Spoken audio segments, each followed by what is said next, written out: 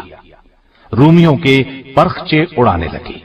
ان کے ہاتھ سے اس روز 9 تلواریں ٹوٹی۔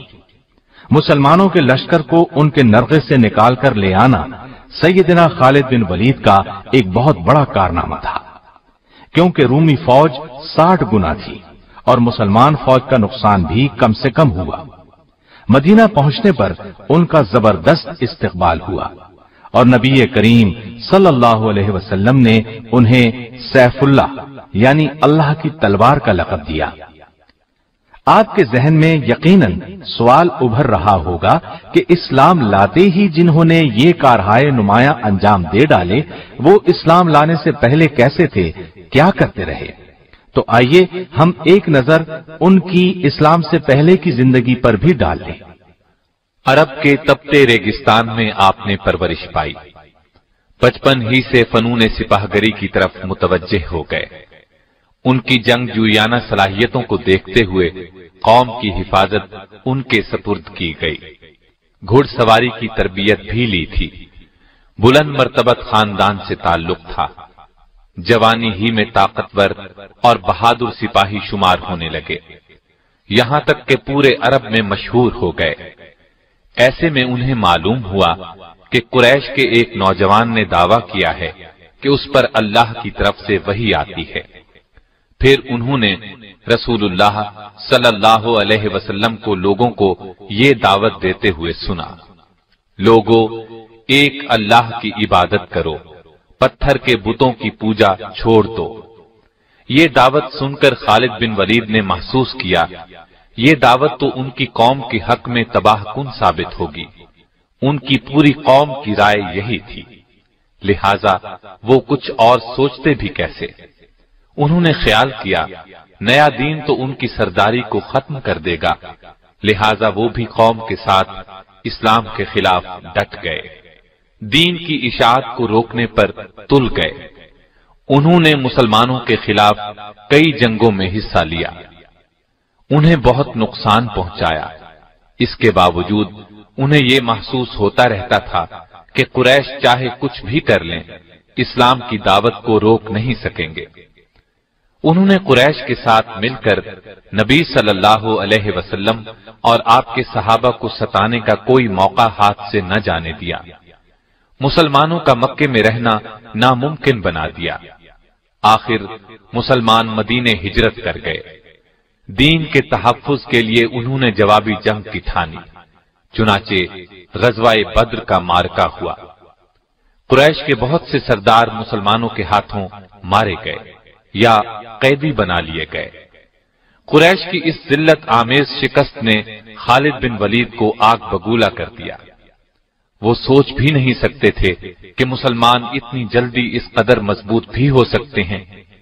اب اس وقت انہیں کیا معلوم تھا کہ مسلمانوں کے لیے اللہ تعالی نے آسمان سے مدد نازل فرمائی تھی۔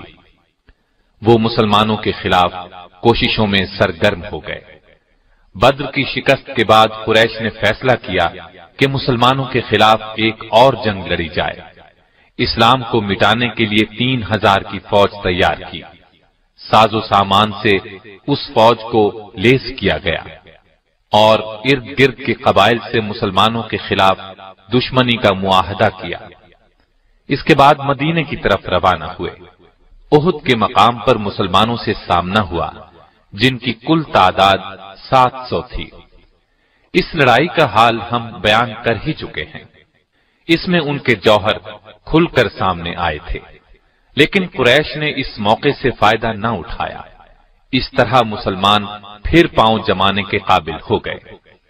یہ دیکھ کر خالد بن ولید نے تہیہ کر لیا تھا کہ عرب کے دوسرے قبیلوں کا تعاون حاصل کر کے مسلمانوں کی دعوت کا یکسر خاتمہ کر دیا جائے۔ چنانچہ انہوں نے عرب قبائل کے 10,000 افراد کا ایک بڑا لشکر جمع کیا۔ اسی لیے اس جنگ کو جنگ احزاب کہا جاتا ہے۔ احزاب عربی میں حزب کی جمع ہے، جس کے معنی گروہ کے ہیں، یعنی اس موقع پر سارے اسلام دشمن گروہ اور قبیلے جمع ہو گئے تھے۔ عرب قبیلوں اور اسلام دشمن طاقتوں پر مشتمل اس لشکر نے مدینے کی طرف پیش قدمی کی۔ خالد اور قریش کے دوسرے لوگوں نے طے کیا تھا کہ وہ مدینے کو لوٹ لیں گے اور مسلمانوں کو غلام بنا کر مکے واپس لے جائیں گے۔ خالد بن ولید کو اس بات کا علم نہیں تھا کہ جنگ احد میں مسلمانوں کی شکست کا سبب کیا تھا۔ 50 سواروں میں سے بعض نے رسول اللہ صلی اللہ علیہ وسلم کی ہدایت پر عمل نہیں کیا تھا، اسی کا نتیجہ شکست کی صورت میں نکلا تھا۔ یہ لشکر مدینے کے مضافات میں پہنچا تو خالد بن ولید اور ان کے ساتھی یہ دیکھ کر حیرت زدہ رہ گئے کہ مسلمانوں نے شہر کو بچانے کے لیے اس کے ارد گرد ایک چوڑی خندق کھود لی ہے۔ خالد ایک تجربہ کار جنگجو ضرور تھے، لیکن یہ عسکری تدبیر ان کے لیے بالکل نئی چیز تھی۔ ان لوگوں نے بار بار خندق پار کرنے کی کوشش کی، لیکن ہر بار ناکام ہوئے۔ مسلمان پوری طرح چوکس تھے۔ جس طرف سے بھی خندق پار کرنے کی کوشش کی گئی، مسلمان آڑے آئے اور ایسے ہر دشمن کا صفایا کرتے رہے جو خندق پار کرنے کی کوشش کرتا تھا۔ محاصرے کو جب 1 ماہ گزر گیا اور کچھ بن نہ پڑا تو خالد بن ولید مایوس ہو گئے۔ انہیں یقین تھا کہ مسلمان ہتھیار نہیں ڈالیں گے۔ پھر اللہ کے حکم سے تیز آندھی چلی، اس نے کفار کو تتر بتر کر دیا، خیمے اڑا کر رکھ دیے۔ لشکر میں ہولناک افراتفری مچ گئی۔ خالد بن ولید نے انہیں روکنے کی کوشش کی، ان کا حوصلہ بڑھانے کی کوشش کرتے رہے، لیکن وہ لوگ اچھی طرح محسوس کر چکے تھے کہ مسلمان ہتھیار نہیں ڈالیں گے۔ آخر قریش بھاگ کھڑے ہوئے۔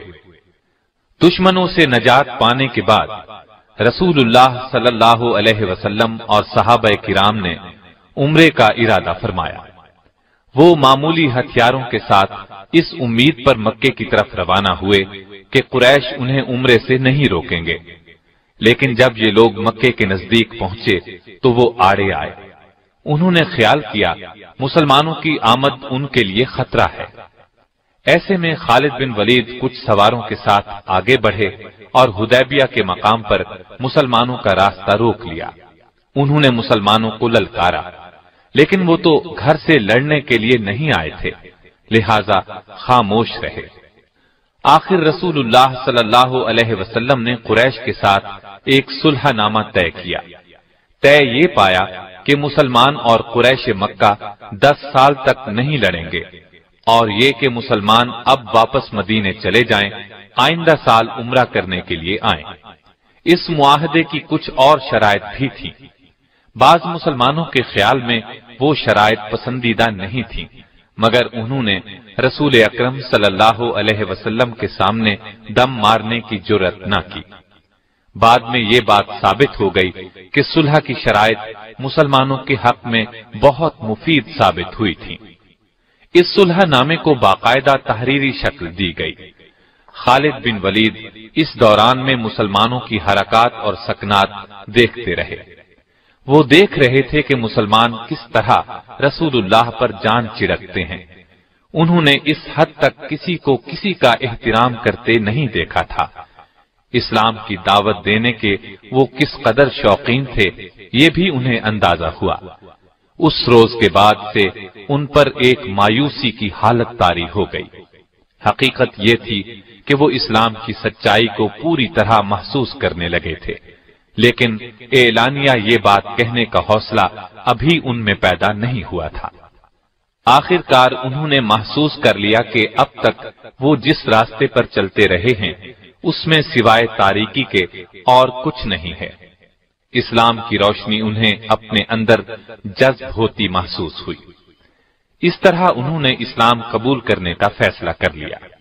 ان کے اسلام لانے کی تفصیل ہم آپ کو سنا ہی چکے ہیں۔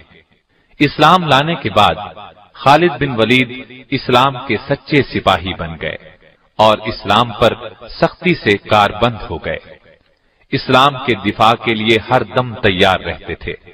نبی کریم صلی اللہ علیہ وسلم انہیں جہاں جانے کے لیے کہتے وہ فوراً حکم بجا لاتے، ایک لمحے کی بھی تاخیر نہ کرتے۔ اب اسلام تیزی سے پھیلنے لگا تھا۔ اس زمانے میں سیدنا خالد بن ولید رضی اللہ عنہ نے سب سے پہلی نمایاں کامیابی جنگ موتا میں حاصل کی۔ اس کا ذکر آپ سن چکے ہیں۔ اس واقعے کے بعد ان کی اصل مجاہدانہ زندگی کی ابتدا ہوئی۔ نبی کریم صلی اللہ علیہ وسلم نے قریش مکہ سے حدیبیہ کا معاہدہ کیا تھا۔ اس کی ایک شق یہ تھی کہ 10 سال تک دونوں فریق جنگ نہیں کریں گے، اور جو فریق معاہدے کی خلاف ورزی کرے گا اس کے خلاف جوابی کارروائی کی جائے گی۔ چنانچہ قریش نے معاہدے کی خلاف ورزی کی، مسلمانوں کے حلیف بنو خزاعہ پر حملہ کر دیا۔ اس کے بعد انہیں احساس ہوا کہ ان سے بڑی غلطی ہوئی، اس غلطی کے نتائج ان کے لیے تباہ کن ہوں گے، اس لیے انہوں نے مسلمانوں سے نئی شرائط طے کرنے کی کوشش کی، لیکن رسول کریم صلی اللہ علیہ وسلم نے ان کا عذر تسلیم نہ کیا اور ان کے مظالم کا خاتمہ کرنے کا عزم کر لیا۔ نبی کریم صلی اللہ علیہ وسلم 10,000 کے لشکر کے ساتھ مکے کی طرف روانہ ہوئے۔ سیدنا خالد بن ولید بھی اسلامی لشکر کے ایک حصے کے سالار تھے۔ نبی کریم صلی اللہ علیہ وسلم نے انہیں ہدایت کی کہ وہ معافی اور نرمی کا سلوک کریں، اس وقت تک خود حملہ نہ کریں جب تک ان پر حملہ نہ کیا جائے۔ خالد بن ولید اپنے دستے کے ساتھ مکے میں داخل ہوئے۔ وہ فوراً کعبے کی طرف بڑھے۔ کعبے میں مشرکین نے عبادت کے لیے ہر قسم کے بت رکھے ہوئے تھے۔ وہ نبی کریم صلی اللہ علیہ وسلم کے حکم پر ان بتوں کو توڑنے اور کعبے کے نواح سے بت پرستی کی نشانیاں مٹانے لگے، اور نبی کریم صلی اللہ علیہ وسلم نے مکے میں داخل ہو کر فرمایا، لوگو، آج کے دن تم آزاد ہو، تم میں سے کسی کو نقصان نہیں پہنچایا جائے گا۔ آپ صلی اللہ علیہ وسلم کا یہ اعلان سن کر خالد بن ولید نے محسوس کیا کہ نبی کریم صلی اللہ علیہ وسلم کس قدر عظیم انسان ہیں۔ جن لوگوں کے لیے آج عام معافی کا اعلان فرما رہے ہیں، کل انہی لوگوں نے آپ کو طرح طرح سے ستایا تھا، ظلم کے پہاڑ توڑے تھے اور ہر قسم کی زیادتی کی تھی، زیادتیاں کرنے میں کوئی کسر اٹھا نہ رکھی تھی۔ پھر انہوں نے دیکھا اسلام کا پرچم مکے کی ہر عمارت پر لہرا رہا تھا، فضا اللہ اکبر کی صداؤں سے گونج رہی تھی۔ ایسا منظر اس سرزمین نے پہلے کبھی نہیں دیکھا تھا۔ خالد بن ولید دوسرے صحابہ رضی اللہ عنہم کے ساتھ اللہ کے حضور سر بسجود ہو گئے، اس کی اس نعمت کا شکر ادا کرنے لگے جو مسلمانوں کو عطا کی گئی تھی۔ خالد بن ولید رسول اللہ صلی اللہ علیہ وسلم کے بہت نزدیک رہے۔ انہوں نے اسلام کے دشمنوں کے خلاف ہر جہاد میں حصہ لیا۔ نبی کریم صلی اللہ علیہ وسلم نے فتح مکہ کے بعد محسوس کیا کہ قبیلہ حوازن اسلام کے راستے میں رکاوٹ بن رہا ہے۔ آپ نے 12,000 مجاہدین کے ساتھ ان لوگوں پر چڑھائی کی اور انہیں سبق سکھایا۔ خالد بن ولید اس غزوے میں بھی شریک رہے۔ وہ عرب قبائل کو اسلام کے دائرے میں لانے کی تگ و دو کرتے رہے۔ مکے کے ارد گرد کے قبائل پر غلبہ پانے کے بعد مدینہ واپس تشریف لائے اور حج کی تیاری شروع کر دی۔ پھر نبی کریم صلی اللہ علیہ وسلم کی قیادت میں 1,00,000 سے زائد مسلمان حج ادا کرنے کے لیے مکے کی طرف روانہ ہوئے۔ سیدنا خالد بن ولید بھی آپ کے ساتھ تھے۔ انہوں نے میدان عرفات میں نبی کریم صلی اللہ علیہ وسلم کا خطبہ بہت غور سے سنا اور سمجھ گئے کہ آپ کی رحلت کا وقت قریب آ پہنچا ہے۔ حج کے سفر سے واپسی پر نبی کریم صلی اللہ علیہ وسلم علیل ہو گئے۔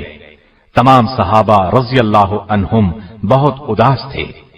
انہیں اس بات کی گھبراہٹ تھی کہ کہیں رسول اکرم صلی اللہ علیہ وسلم رحلت نہ فرما جائیں، جبکہ نبی کریم صلی اللہ علیہ وسلم کی رہنمائی اور قیادت کی ابھی بہت ضرورت تھی۔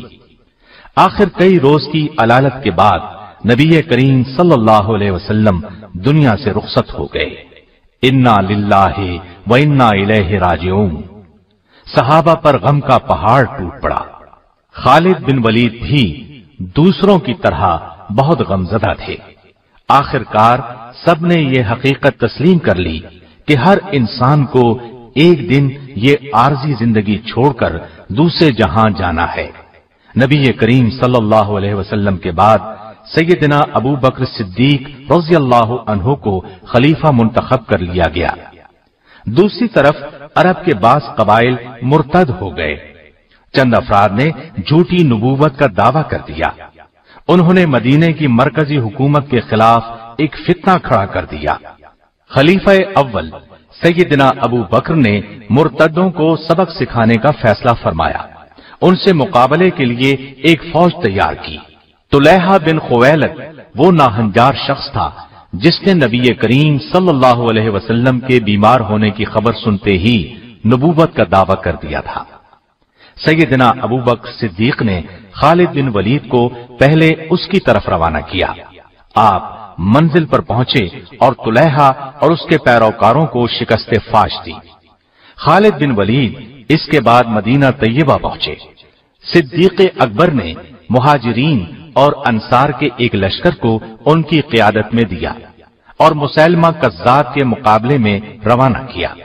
یہ بھی جھوٹی نبوت کا دعوے دار تھا اور اس نے اپنے گرد بے شمار مرتد جمع کر لیے تھے، گویا ایک لشکر اس کے ساتھ تھا۔ سیدنا خالد بن ولید سے پہلے اکرمہ بن ابی جہل اور شرابیل بن حسنہ کی فوج مسیلمہ سے شکست کھا چکی تھی۔ مسیلمہ کو خالد بن ولید کی آمد کا پتہ چلا تو وہ ان کے مقابلے میں 40,000 کا لشکر لے کر میدان میں آیا۔ دونوں فوجیں آپس میں ٹکرائیں، گھمسان کا رن پڑا، زبردست جنگ ہوئی، لیکن مسیلمہ کے لشکر میں کسی کمزوری کے آثار نظر نہ آئے۔ آخر سیدنا خالد بن ولید نے ایک جنگی حکمت عملی اختیار کی۔ پورے لشکر کو قبائل کی بنیاد پر تقسیم کیا، ہر قبیلے کا ایک کمانڈر نامزد کیا اور سب سے فرمایا جان توڑ کر لڑنا۔ اب میں دیکھوں گا کہ کون سا قبیلہ جنگ میں پسپائی اختیار کر رہا ہے اور کون سا پیش قدمی کر رہا ہے۔ اس طرح ہر قبیلے نے بے جگری سے مقابلہ کیا۔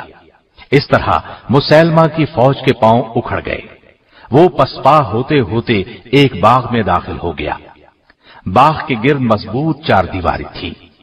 اندر داخل ہوتے ہی مرتدوں نے باغ کا دروازہ بند کر لیا۔ دروازہ انتہائی مضبوط تھا، اس کو توڑنا آسان نہیں تھا۔ دوسری طرف دیوار بہت اونچی تھی، اس کو پھلانگ جانا بھی ممکن نہیں تھا۔ مسلمانوں نے باغ کو چاروں طرف سے گھیر دیا اور دروازہ توڑنے کی کوشش کی، لیکن دروازہ نہ ٹوٹا۔ یہ صورتحال دیکھ کر ایک صحابی سیدنا برا بن عازب نے جذبہ جہاد سے سرشار ہو کر اپنے ساتھیوں سے کہا، مجھے اٹھا کر دیوار کے اوپر سے باغ میں پھینک دو۔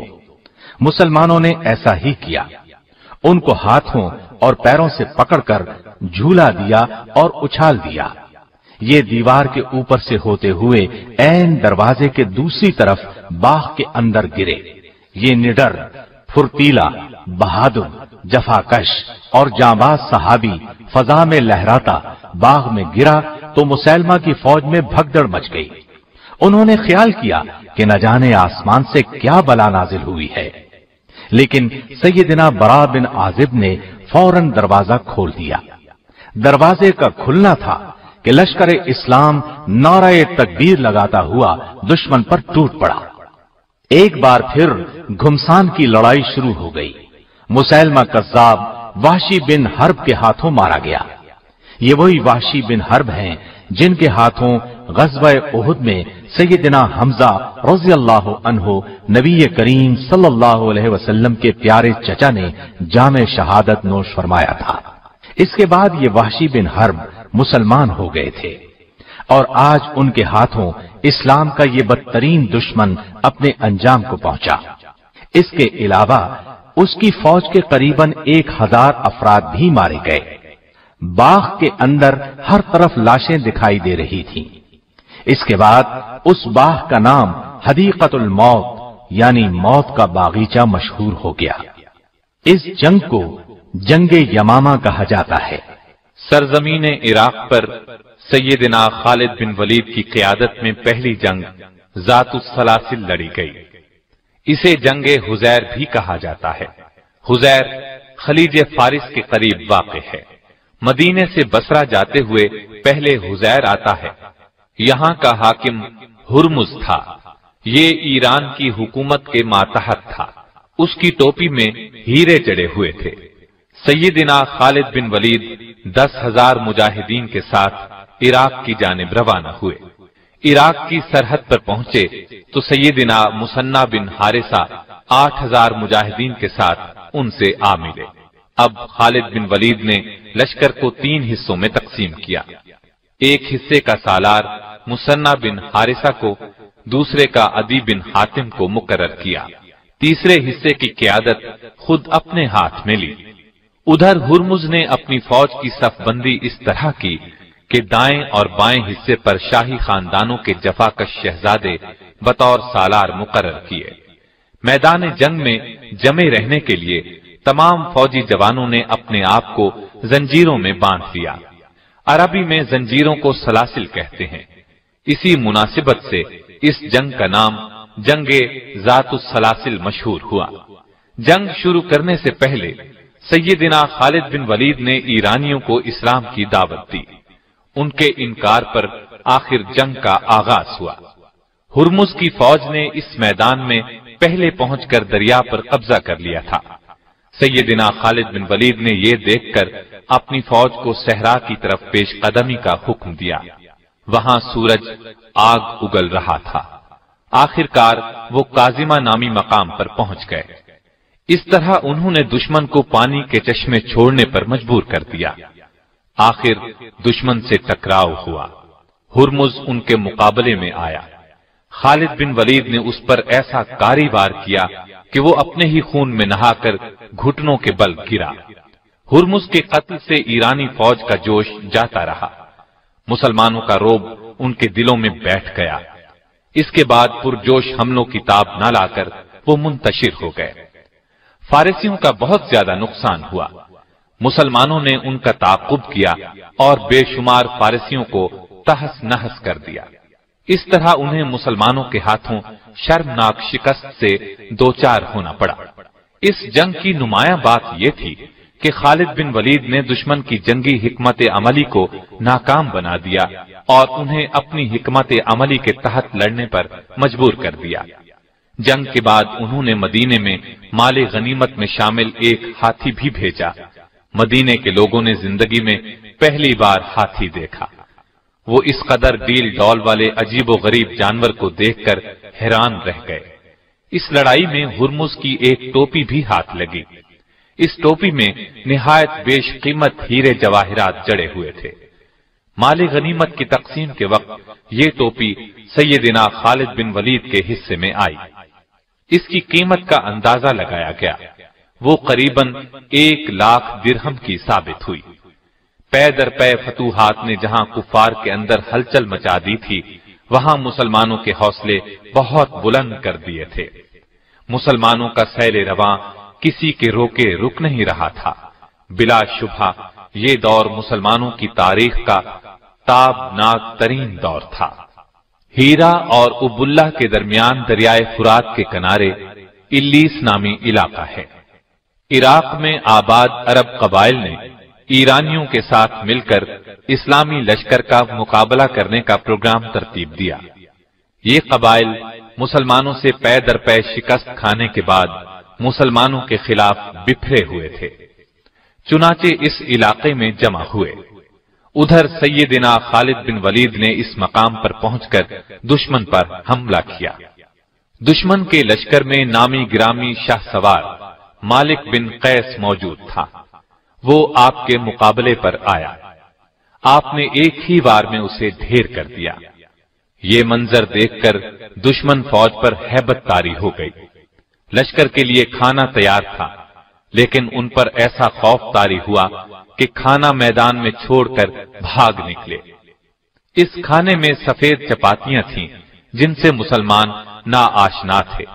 انہوں نے ایسا کھانا پہلی مرتبہ دیکھا تھا۔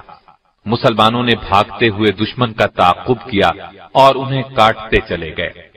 اس لڑائی کو جنگ الیس کہتے ہیں۔ کافروں کے 70,000 کے قریب آدمی مارے گئے۔ اس کے بعد سیدنا خالد بن ولید ہیرا کی طرف متوجہ ہوئے۔ عرب قبائل کو قابو میں رکھنے کے لیے ضروری تھا کہ ہیرا پر قبضہ کیا جائے، اس لیے اس عظیم جرنیل نے ہیرا کا رخ کیا۔ یہ علاقہ بھی دریائے فرات کے کنارے واقع تھا۔ سیدنا خالد بن ولید نے کشتیوں کے ذریعے راستہ طے کیا۔ ادھر ہیرا کے گورنر کو اسلامی لشکر کی پیش قدمی کا علم ہوا۔ اس نے اپنے بیٹے کی کمان میں بہت سے جنگجو روانہ کیے تاکہ مسلمانوں کی پیش قدمی کو ہیرا سے پہلے ہی روک دیا جائے۔ گورنر کا بیٹا خالد بن ولید کے مقابلے میں آیا، وہ ان کے ہاتھوں قتل ہوا۔ بیٹے کے قتل کی خبر سن کر گورنر گھبرا گیا اور قلعے میں بند ہو گیا۔ ہیرا میں بہت مضبوط اور عالیشان قلعے تعمیر کیے گئے تھے تاکہ ضرورت کے وقت ان کو اپنی حفاظت کے لیے کام میں لایا جائے۔ لہذا اہل ہیرا مجاہدین سے خوف زدہ ہو کر قلعے میں چلے گئے۔ مجاہدین نے بھی قلعے کا محاصرہ کر لیا۔ ایک دن اور ایک رات محاصرہ جاری رہا۔ آخر کسی طرح چند مجاہدین قلعے میں داخل ہو گئے۔ اہل ہیرا پہلے ہی حوصلہ ہار چکے تھے، اس لیے صلح پر آمادہ ہو گئے۔ انہوں نے سالانہ 1,90,000 درہم جزیہ ادا کرنا قبول کیا، اور یہ بھی طے ہوا کہ اہل ہیرا مجاہدین کے لیے ایران کے خلاف جاسوسی کی خدمات انجام دیں گے۔ طے پایا کہ مجاہدین ان کی عبادت گاہوں کو کوئی نقصان نہیں پہنچائیں گے۔ سیدنا خالد بن ولید نے 1 سال ہیرا میں قیام کیا۔ اس 1 سال کے عرصے میں ارد گرد فوجی دستے بھیج کر نمایاں کامیابیاں حاصل کی۔ سیدنا خالد بن ولید کی دیرینہ خواہش تھی کہ اسلامی ریاست کی شمالی سرحدوں پر رومیوں کا قلع قمع کیا جائے، چنانچہ انہوں نے 36,000 کا لشکر جمع کیا۔ دلیر اور تجربہ کار سالاروں کو اس کی قیادت سونپی۔ لشکر کو کئی دستوں میں تقسیم کیا۔ انہیں حکم دیا کہ الگ الگ دستوں کی صورت میں آگے بڑھیں اور یرموک کے مقام پر جا ملیں۔ اسلامی لشکر جب طے شدہ پروگرام کے مطابق یرموک کے مقام پر جمع ہوا تو پتہ چلا کہ ان کے مقابلے میں 2 لاکھ کا لشکر سفارا ہو چکا ہے۔ اسلامی لشکر کے سالاروں نے آپس میں مشورہ کیا اور اس نتیجے پر پہنچے کہ دانش مندی کا تقاضا یہ ہے کہ خلیفہ کو اس صورتحال کی اطلاع دی جائے۔ مدینے میں سیدنا ابو بکر صدیق کو صورتحال کا علم ہوا تو انہوں نے خالد بن ولید کی طرف قاصد روانہ کیا۔ وہ اس وقت عراق کے محاذ پر تھے۔ قاصد کے ذریعے انہیں خلیفہ کا پیغام ملا کہ وہ شام پہنچ کر رومیوں کے خلاف اسلامی لشکر کی قیادت کرے۔ خالد بن ولید روانہ ہو گئے۔ ان کا سفر بہت مشکل تھا۔ صحرا میں سے سفر کرتے ہوئے وہ اپنے 8,000 سپاہیوں کے ساتھ آخر یرموک میں موجود اسلامی لشکر سے جا ملے۔ انہوں نے احتیاط سے صورتحال کا جائزہ لیا، لڑائی کا باقاعدہ منصوبہ تیار کیا۔ انہوں نے دیکھا کہ اسلامی لشکر 4 سالاروں کے تحت بٹا ہوا ہے، اس وجہ سے ایک متحدہ جنگ لڑنا مشکل ہوگا۔ انہوں نے سالاروں سے مشورہ کیا، انہیں قائل کیا کہ سب دستے اکٹھے کر لیں تاکہ کامیاب لڑائی لڑی جا سکے۔ اس وقت انہوں نے فوج کے سامنے یہ تقریر کی: ہمارا آج کا دن اللہ کے لیے وقف ہے۔ دشمن پر فخر یا غصے کے اظہار کا کوئی فائدہ نہیں ہوگا۔ اخلاص کے ساتھ اس جہاد میں حصہ لو اور اللہ کی خوشنودی کے حقدار بن جاؤ۔ اپنے ساتھیوں سے انہوں نے یہ درخواست کی کہ پہلے روز فوج کی کمان انہیں سنبھالنے دی جائے۔ سب سالار ان کی کمان پر رضامند ہو گئے۔ جنگ شروع ہونے سے پہلے رومی سالار حامان نے خالد بن ولید سے ملاقات کی خواہش ظاہر کی۔ وہ ملاقات کے لیے تیار ہو گئے۔ حامان نے ان سے کہا: ہمارے علم میں یہ بات آئی ہے کہ تم غربت کی وجہ سے اپنے ملک سے نکل آئے ہو۔ تم چاہو تو میں تم میں سے ہر ایک کو 10 دینار کپڑے اور خوراک دے سکتا ہوں۔ شرط یہ ہے کہ اپنے ملک میں واپس چلے جاؤ۔ اگلے سال بھی میں تمہیں اسی قدر انعام دوں گا۔ اس کی بات سن کر خالد بن ولید نے کہا: یہ غربت نہیں جو ہمیں یہاں لائی ہے، بلکہ ہم تو تمہارا خون پینا چاہتے ہیں۔ ہمیں بتایا گیا ہے کہ تمہارا خون لذیذ ترین ہے۔ یہ کہہ کر خالد بن ولید اپنی فوج میں واپس آئے۔ انہوں نے میدان جنگ کا جائزہ لیا اور رومیوں کے لشکر جرار کا مقابلہ کرنے کے لیے اپنی فوج کو دستوں میں تقسیم کر کے صف بندی کی۔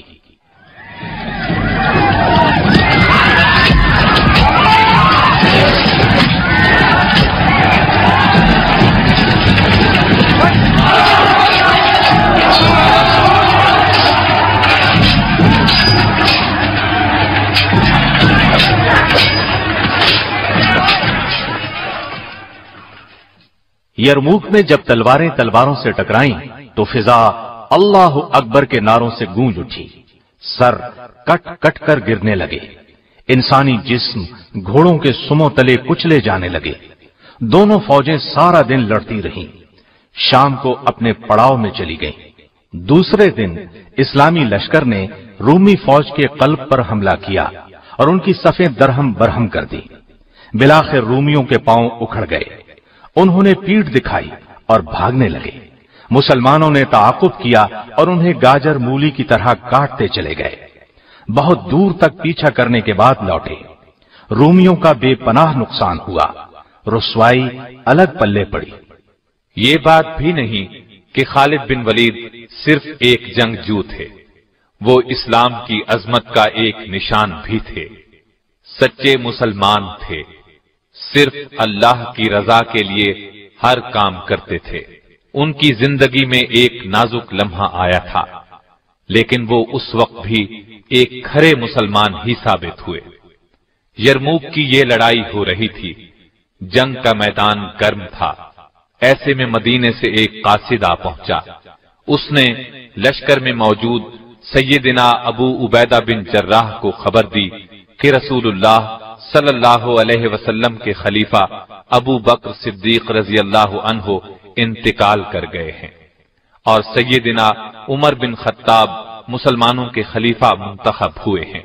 انہوں نے خالد بن ولید کو لشکر کی کمان سے معزول کر دیا اور آپ کو ان کی جگہ سپہ سالار مقرر کیا ہے۔ سیدنا ابو عبیدہ نے خط اس وقت تک خفیہ رکھا جب تک کہ جنگ ختم نہ ہو گئی۔ جنگ کے ختم ہونے پر وہ سپہ سالار کے پاس گئے، وہ خط انہیں دیا۔ انہوں نے خط پڑھا اور پوچھا یہ خط کب آیا تھا؟ ابو عبیدہ نے انہیں بتایا کہ یہ خط انہیں اس وقت ملا تھا جب جنگ عروج پر تھی۔ انہوں نے پوچھا آپ نے خط مجھے اس وقت کیوں نہ دیا؟ ابو عبیدہ نے کہا وہ وقت خط دینے کے لیے مناسب نہیں تھا۔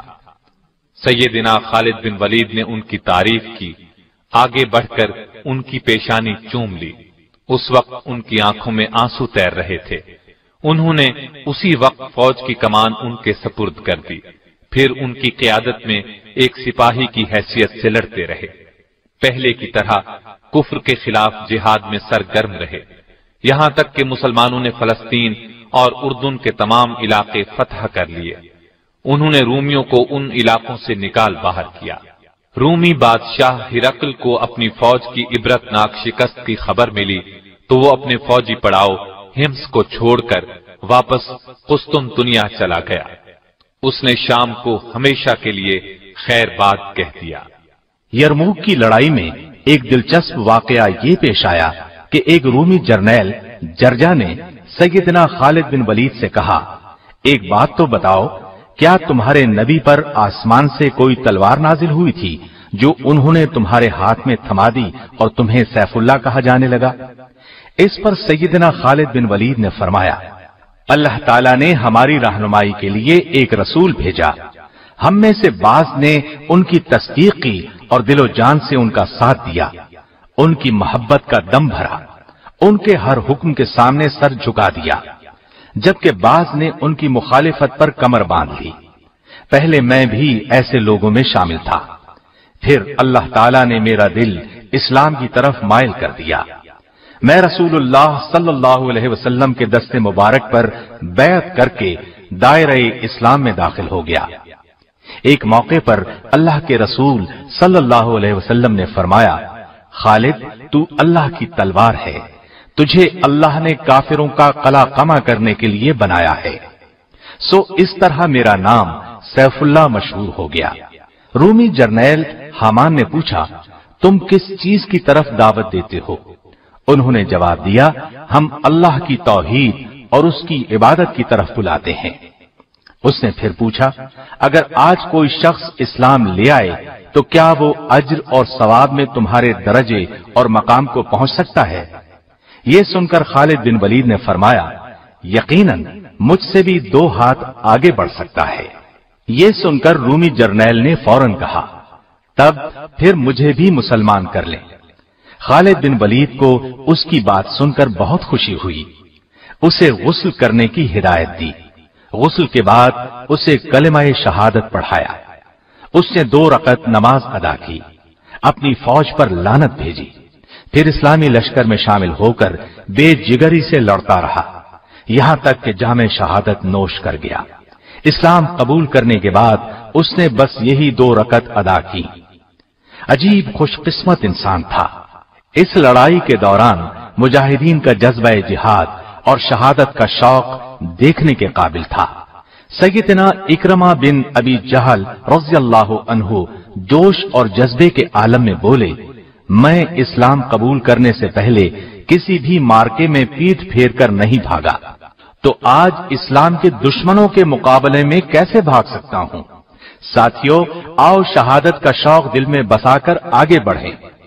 یہ کہا اور چند ساتھیوں کے ساتھ دیوانہ وار دشمنوں کی صفوں کو چیرتے ہوئے رومی لشکر کے عین درمیان میں پہنچ گئے۔